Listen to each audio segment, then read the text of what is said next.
वंदे सद्गुण रवै धर्मी सभा में आने वाले समो शरण जाके धर्म देश ना सुनने वाले दिव्य ध्वनि पाते गुरु मिले तो प्रभु मिलेंगे कहती वाणी माँ बारे बारे हम शीश झुकाए कीजिए वाणी माँ बारे बारे हम शीश झुकाए कीजिए वाणी माँ। आचार्य श्री विभूति सागर जी महाराज की चेतन चमत्कार श्री चिंतामणि पार्श्वनाथ भगवान की आचार्य श्री विभूति सागर जी महाराज की आलिका सिद्ध श्री माता जी की अहिंसामय विश्व धर्म की जय बोलो हरिका माँ श्री माता जी की संघ की जय। इच्छा निरोधा तप इच्छा का निरोध करना है तो तप है। आप लोग इच्छाओं का निरोध करके बैठे हो क्या नहीं बैठे हो? बैठे हो। कोई को ऑफिस जाना है, कोई को व्यवसाय पे जाना, अपने अपने जाना है कि नहीं? जिज्ञा भाभी को सुबह 7 बजे से चल जाती बेचारी और आज इच्छाओं का निरोध करके बैठी है। कैसा कि अगर मैं नहीं पहुंची तो अच्छे बड़े बड़े ग्राहक आ गए तो पैसा जो आएगा तो उसका क्या होगा। आज मगर क्या करके बैठी है? सिर्फ उनका एक उदाहरण दिया है, नहीं तो आप लोग समझ रहे हो बेचारी इतनी वो है कि पैसे के पीछे भगती रहती है ना। सिर्फ उनका एक उदाहरण है, मगर आप लोग भी सभी तो ऐसे ही बैठे हो ना। कोई ऑफिस वाला है तो कोई दुकान वाला है, बैठे हो ना, मगर अपनी इच्छाओं पे निरोध करके बैठो तो ये भी एक बहुत बड़ा तप है। और जिसमें आप लोग 10 दिन के लिए सार्थक कर रहे हो। 10वें के दिन के बाद 11वें दिन क्या करोगे? इच्छाओं का निरोध करना बंद कर दोगे। करोगे क्या नहीं? क्योंकि अपना जीवन को व्याप्त करना है, आपको पूरा चलाना है सुचारू रूप से, तो क्या करना पड़ेगा? इच्छाओं का निरोध करना बंद करना पड़ेगा। आज तो आप अच्छा कार्य कर रहे हो, कर्म की निर्जरा का कार्य कर रहे हो। अगर ऐसे ही कर्म की निर्जरा के कार्य करते रहे तो आपका ये तप दिन दूना रात चौगुना बढ़ता जाएगा। अब आती है कि तप कितने प्रकार का होता है। तप एक तो अंतर से किया जाता है और एक बाहर से किया जाता है। आप लोग कहाँ का तप कर रहे हो अभी? बहिरंग यानी बहिरूपी विद्या वाला, यानी बहुत सारे रूप बना बना के आप लोग धर्म कर रहे हो। कभी तो थक जाते हो तो बिल्कुल मुंह उतर जाता है, और कभी भक्ति होती है तो मुंह ऐसा हो जाता है कि चक्रवर्ती का मुंह देखो और आपका ऐसे होता है ना। नहीं, अपन को कैसे भक्ति तो ऐसी करो जैसे चक्रवर्ती लगी। आप तब अच्छे भजन बजते हैं तो क्या हो जाता है? बिल्कुल चक्रवर्ती की तरह। तो जब भजन नहीं बज रहे हो तो किसकी तरह? वो नौकर की तरह स्थिति हो जाती है क्या? नहीं, अपन को हमेशा भी जब भी अपन भक्ति कर रहे हैं तो कैसी भक्ति करें? चक्रवर्ती की तरह। कि चक्रवर्ती तब भी दान देता था ना, तो वह एक कहते हैं कि वह एक हाथ से दूसरे हाथ में भी पता नहीं पड़ता था। ऐसे ही अपन को भक्ति करना है कि दूसरे को ऐसा ना दिखे कि हम थक गए हैं। अभी ऐसे बैठ जाते हो बिल्कुल मुंह उतार के, तो माता जी कहती जी इनके 10 दिन के उपवास चल रहे हैं, जैसे लोग क्या हो गए? थक गए हैं। अपन को ऐसा नहीं करना है, क्योंकि अपन जितने उत्साह से धर्म करेंगे ना तो अपना उत्साह और दिन दुगना रात चौगुना बढ़ेगा। आज 10 दिन आप तप कर रहे हो तो 11वें दिन भी आपका मन होगा करने का। आज ही आपको संगीत से पूजा करना है कि हमेशा करना है? हमेशा करना है अपन को संगीत के साथ। तो ऐसा क्यों नहीं कर सकते कि अपन ही खुद संगीतकार बन जाए? बन सकते हैं ना। खुद अपन इतने अच्छे संगीतकार हैं कि भैया की जरूरत तो 10 दिन पड़ती है, मगर हर दिन के तो अपन खुद संगीतकार बन के पूजा कर सकते हैं। आज जैसे आप पूजा कर रहे हो ना, जैसे आज इकट्ठे होके आज आप पूजा कर रहे हो, ऐसी हर दिन भी तो अपन कर सकते हैं। अपने पास समय कम है मगर समय के साथ साथ उत्साह तो अपने पास बहुत ज्यादा है क्या नहीं है? उत्साह है। अब इसी में एक कहानी आती है एक गुरु और एक शिष्य की, क्योंकि विनय भी एक बहुत बड़ा तप माना गया है कि नहीं?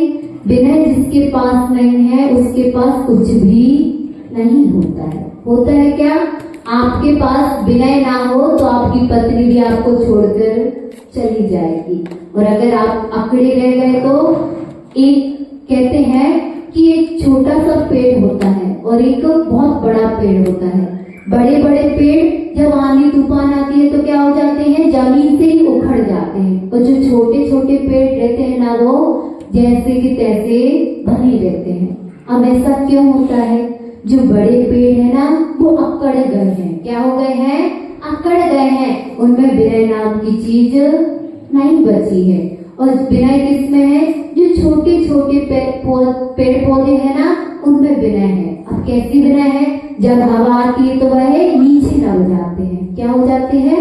हवा आती है तो वह नीचे लग जाते हैं, और जैसे ही हवा जाती है तो वो फिर से खड़े हो जाते हैं। ऐसे ही गुरु और शिष्य का संबंध होता है। गुरु तो विनयवान हमेशा से होता है, तभी तो वह गुरु बन पाता है। मगर शिष्य विनयवान ना हो तो क्या वह कभी शिष्य का कल्याण हो पाएगा? नहीं हो पाएगा। इसलिए विनय, आप हमेशा हर प्रकार की तप कर लेना, मगर विनय नहीं है अपने अंदर, कितने भी आप उपवास कर लो, कितने भी एकासन कर लो, कितने ही शास्त्रों का पठन पाठन कर दो, कितने ही आप शास्त्रों के शास्त्री बन जाओ, क्या भैया? कितने ही शास्त्री बन जाओ, मगर आपके पास विनय नहीं है तो सब व्यर्थ है। क्या है? जैसे कि आपने कोई अक्षर लिखा और उस पर पानी डाल दो, कहते हैं ना काला अक्षर भैंस बराबर। वैसे ही आप कितने ही तप करो, मगर विनय नहीं है तो सब क्या हो जाता है? गुरु गोबर हो जाता है। इसलिए विनय हमेशा अपने पास रखना चाहिए, चाहे छोटों के प्रति हो चाहे बड़ों के प्रति हो। मगर विनय नहीं है तो जीवन अपना व्यर्थ है। अब एक गुरु और शिष्य की बात आती है। अब एक शिष्य को जंगल जाते समय सांप ने उसको काट लिया। अब जैसे ही काटा तो गुरु को तो पता था कि शिष्य को सांप ने काट लिया है, मगर गुरु ने कोई उसके ऊपर प्रतिकूल वो नहीं किया कि उसकी दवाई करवाना है कि कुछ करवाना है। मगर क्योंकि जहर भी इतना ज्यादा नहीं चढ़ा था, इतना ज्यादा भी नहीं था और कम भी नहीं था। ज्यादा होता तो वह क्या हो जाता? पररोग सिधार जाता, और कम इतना भी नहीं था कि उसको बेचैनी तो हो ही रही थी क्योंकि जहर चढ़ा था। अब शिष्य को बेचैनी हो रही थी तो कुछ आप जैसे श्रावक होते हैं जो भैया वृत्ति में तत्पर रहते हैं। अब वह तब उस बच्चे को यानी जो शिष्य था उसको तकलीफ हो रही थी, तो रात भर कुछ श्रावकों ने उसकी भैया वृत्ति की। अब जैसे ही भैया वृत्ति की और सुबेरा हुआ तो सभी श्रावक मिलके गुरु के पास पहुंचे। अब जैसे ही गुरु के पास पहुंचे तो गुरु जी से बोलते हैं कि आपके शिष्य को सांप ने क्या कर लिया है? काट लिया है। तो गुरु जी कहते मुझको तो पता है कि उसको सांप ने काटा है। तो सबने क्या? गुरु जी वह पूरी रात कैसा रहा? बेचैनी में रहा। उसको कभी उल्टी होगी, कभी कुछ हो रहा था, तो हम पूरी रात उसकी भैयावृत्ति करते रहे। अब जैसे ही अब गुरुजी ने इतना तो सुना और उन श्रावकों से क्या कह दिया कि जाके आप उससे कह दो कि अपनी कैन उठा के हमारे साथ जंगल चले। अब श्रावकों के मन में थोड़ा सा प्रश्न उठा कि ये गुरु कैसे, ये क्या पत्थर है कि इनके मन नहीं है? ऐसा आता है ना प्रश्न। तब कोई के ऊपर तकलीफ हो और अपन उसके ऊपर ध्यान ना दो तो ऐसी बात करते हैं ना कि आप पत्थर हो क्या, आपको हमारी तकलीफ दिख नहीं रही है। अब ऐसे ही सब श्रावक सोचने लगे ये तो गुरु नहीं है, ये तो पत्थर है। अब जो शिष्य था वह विनयवान था। अब जैसे ही उसके श्रावक पहुंचे उसके पास और श्रावक ने कहा कि गुरुजी ने आपको आदेश दिया है कि कहने कि हमारे साथ जहाँ हर दिन के जंगल जाते हो वहां चलो। और जैसे ही गुरुजी ने अपना कमंडल उठाया और गुरुजी आगे आगे बढ़ गए। समझ में आ रहा है कि नहीं आ रहा है? आ रहा है ना? इधर उधर ध्यान तो नहीं जा रहा? जा रहा है। ध्यान को स्थिर कर दीजिए आप, क्योंकि विनय का पाठ आप लोगों को सीखना है। हमको तो सीखना ही है, मगर साथ में आपको भी सीखना है। अक्षु दीदी ध्यान देना है ना।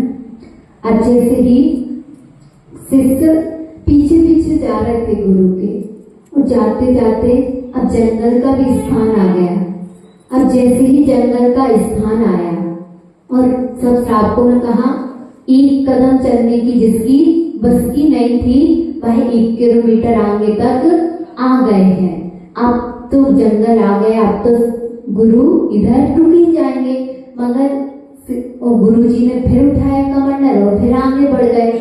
हाँ, तो अब फिर सबके मन में विचार आया कि जी गुरुजी कैसे हैं कि बेचारे पे बिल्कुल भी दया नहीं आ रही है। मगर गुरु का, उनको जो गुरु होते हैं ना वह पारदर्शी होते हैं, उनको आगे का भी दिखता है और पीछे का भी दिखता है। अब वह जाते जा रहे गुरु, अब पीछे पीछे उनका शिष्य चला जा रहा है। अब देखो, अब सबके मन में तो कैसे कैसे प्रश्न उठ रहे कि गुरु तो कैसे हैं कि बिल्कुल दया ही नहीं आ रही है, कैसा हमारे बच्चे के साथ व्यवहार कर रहे हैं। आप होते तो विद्रोह करना प्रारंभ करते थे, गुरु के साथ उधर ही लड़ाई करना स्टार्ट करते थे। करते क्या नहीं कि हमारे ऊपर तो आपको बिल्कुल दया ही नहीं है। अब जैसे ही आधे किलोमीटर और आगे चले गुरु, तो उनको एक जंगल दिखा। जंगल में उन्हें जैसे ही दृष्टिपात करना प्रारंभ किया, आजू बाजू देखना उन्हें स्टार्ट किया, और उनको एक अजगर सांप दिख गया। और अब जैसे ही अजगर सांप दिखा तो गुरु ने शिष्य को आदेश दे दिया, क्या जाओ तुम अजगर के सामने जाकर बैठ जाओ। अब देखो, जो पीछे श्रावक चल रहे थे, अब तो वह कहते कि ये गुरु नहीं, ये तो हत्यारे हैं। क्या है? ये तो हत्यारे हैं, ये तो इस शिष्य के मारने के विचार में है। क्या करने के विचार में है? इस शिष्य को इनको मारना ही है। ये शिष्य से तो बिल्कुल भी प्यार नहीं करते हैं। एक शिष्य को तो देखो घर पे छोड़या, यानी अपने बस्ता में छोड़या, और इसको इतना कष्ट था तो इसको साथ में लेके आ गए। एक शिष्य को तो इतना प्यार करते हैं कि अपने साथ आहारों में रह जाते हैं, और एक शिष्य को तो क्या करते हैं, हम कभी आहारों में रह जाते ही नहीं है। मगर शिष्य और गुरु का जो संबंध होता है ना भैया, वह गुरु और शिष्य ही समझ सकता है कि कैसा संबंध है। जैसे कि दर्पण में आप लोग देखते हो ना कि आपका रूप कैसा दिखता है, जैसा होता है वैसा दिख जाता है। ऐसे ही गुरु की नजरों में भी शिष्य का जैसा समर्पण होता है वैसे गुरु उसके साथ कार्य करता है। इसलिए कभी गुरु शिष्य को डांट रहे हो तो ये नहीं सोचना कि गुरु के प्रति इनका समर्पण नहीं है। समर्पण नहीं होगा तो गुरु डांटता रहे तो शिष्य को कोई प्रभाव नहीं पड़ेगा। और अगर गुरु का शिष्य के ऊपर विनय नहीं होगी, यानी उसके ऊपर उसको अच्छा बनाने का उनके ऊपर मन में अंदर भाव नहीं होगा, तो गुरु कभी शिष्य को डांटेगा नहीं। ऐसे होता है ना कि अगर आपको बच्चे को अच्छा बनाना है तो उसको डांटना भी पड़ता है। कभी कभी डांटना पड़ता है कि नहीं भैया? पड़ता है। जब वह गलती करता है तो उसको डांटना पड़ता है। ऐसे ही गुरु को भी जब शिष्य ज्यादा गलती करते, उड़ंटी हो जाते हैं, तो गुरु को भी डांटना पड़ता है। हर चीज की एक मर्यादा होती है। अब वह जैसे ही आप उनको छोड़ते हैं, और गुरु और शिष्य दोनों ही एक दूसरे के प्रति समर्पित थे। अब जैसे ही शिष्य से बोला कि तुमको अजगर के सामने जाके बैठ जाना है, अब वह गुरु जो शिष्य था वह विनयमान था, उसने गुरु से कुछ भी नहीं कहा। और क्या किया, जैसे ही अब कब अजगर से तो सबको डर लगेगा, आपको लगता है कि नहीं लगता है? सांप से चाहे छोटा सा हो चाहे बहुत बड़ा हो, मगर सांप तो सांप होता है, क्योंकि सांप हमेशा विष ही फेंकता है। इसलिए अब वह शिष्य ने तो गुरु की बात तो मान ली, मगर बिल्कुल कब पाते हुए जा रहा है और जाके सामने बैठ गया। अब जैसे ही अजगर ने देखा कि हमारे सामने क्या आ गया, एक इंसान आ गया, तो उसने बहुत तेज से फुफकार मारी। अब उसने पूरा जहर किसके ऊपर फेंक दिया, वह शिष्य के ऊपर फेंक दिया। अब जैसे ही शिष्य के ऊपर उसने फुफकार मारी तो वह शिष्य उधर ही रोटा कैन छोड़ के और बहुत तेज भाग के आ गया। अब जैसे ही वह शिष्य भागते भागते आ रहा था ना, तो उसकी जो थकावट थी, उसको जो कमजोरी लग रही थी, वह भी धीरे धीरे उसकी जैसे जैसे वो भागता जा रहा, उसकी कमजोरी और सब चीज भागती चली जा रही थी। अब जैसे ही वह गुरु के पास आके खड़ा हुआ तो वह बिल्कुल निरोगी हो गया, स्वस्थ हो गया। कहते हैं ना, कांटे से कांटा निकलता है, वैसे ही उस किसका जहर था, सांप का जहर था। तो सांप ने उसका जहर फेंका तो उसका पूरा जहर उतर गया। अब गुरु को तो पता था कि सांप क्या करेगा, उतना जहर वापस ले लेगा, मगर ये सबको मालूम नहीं था। तो अब क्या समझ रहे थे, गुरु तो हत्यारे हैं, गुरु तो इस शिष्य के बारे में कुछ सोचते ही नहीं है, क्योंकि अपन विनयवान नहीं है। विनयवान होंगे ना तो अगर गुरु कुछ भी कहेंगे तो अपन उसमें तर्क वितर्क नहीं करेंगे। अगर गुरु अपन से कुछ भी कह रहे हैं, अगर अपन को लग रहा है ये बात गलत भी है, मगर गुरु अपने लिए कभी गलत नहीं बताते। इसलिए आज के दिन आप कुछ सीखो या ना सीखो, विनय करना जरूर सीख जाना। अगर विनय आपके पास होगी, कितना भी पैसा हो, कितने भी रिश्तेदार हो, अगर विनय नहीं होगी तो आपके कोई भी काम नहीं आएगा। इसलिए विनय हमेशा अपने पास रखना। ऐसा मैं विश्व धर्म की आज के दत्तक सुखान संघ सभा श्री माता जी।